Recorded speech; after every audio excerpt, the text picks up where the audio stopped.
അന്തമോൻ ഒരു ഹായ് പറയൂ. Hi viewers. ഇന്ന് ഇപ്പോൾ ഞങ്ങൾ ചെയ്യാൻ പോകുന്നത് എന്താ വെച്ചാൽ, അന്തമോൻ കുളി കഴിഞ്ഞ് വന്നു. അപ്പോൾ അവന് വേറെ ശരീരത്തിന് അനക്കൊന്നും ഇല്ലാത്തതുകൊണ്ട് എപ്പോഴും കിടന്ന കിടപ്പാണല്ലോ. പിന്നെ ശരീരഭാരം ഒന്ന് മാനേജ് ചെയ്യാൻ വേണ്ടി അവനൊരു എക്സസൈസ് ചെയ്യും വൈകിട്ട് കുറച്ച് നേരം. അതിനുള്ള തയ്യാറെടുപ്പിലാണ്. ഇങ്ങനെ നമ്മുടെ ബെഡ്ഷീറ്റൊക്കെ ആകെ ചുളിഞ്ഞാൽ കിടക്കുന്ന കേട്ടോ. അവനിങ്ങനെ എക്സസൈസ് ചെയ്തിട്ടേ അവനിങ്ങനെ ഈ ശരീരം, അത് ഡോക്ടർമാർ പറഞ്ഞിട്ട് ചെയ്യുന്നതാണ്. കാരണം ഒരു അനക്കല്ലാതിരിക്കാൻ പാടില്ലല്ലോ. അതിന് വേണ്ടി ഇത് ചെയ്തുകൊണ്ടിരിക്കും.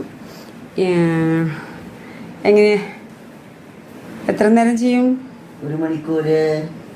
കുറച്ച് നേരം അവൻ ചെയ്യും. അത് കഴിഞ്ഞ് കഴിഞ്ഞാൽ പിന്നെ ഞാനിപ്പോൾ ഇത് കഴിഞ്ഞാൽ മേല് കഴുകി വിളക്ക് വയ്ക്കാൻ പോകും. വിളക്ക് വെച്ച് കഴിഞ്ഞാൽ പിന്നെ അവൻ നാമം ചെല്ലും.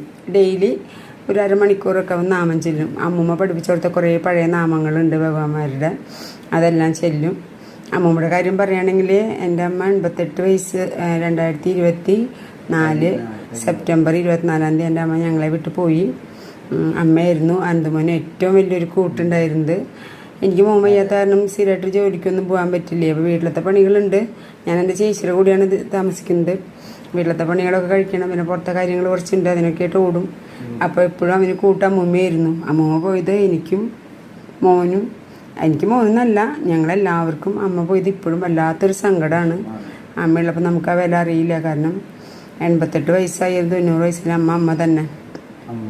ആ ഒരു വിഷമം അമ്മൂമ്മ എപ്പോഴും കൂടിയുണ്ട്. അപ്പോൾ അമ്മൂമ്മ കൂടെ ചെല്ലിക്കോ പഠിപ്പിച്ചു കൊടുത്ത കുറേ നാമങ്ങളുണ്ട്.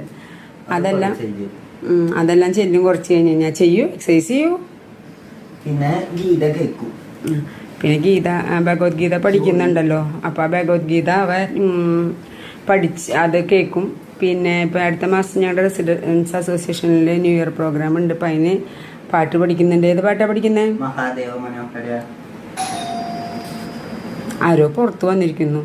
ഞാൻ തൽക്കാലം ദോഫിയാണ്.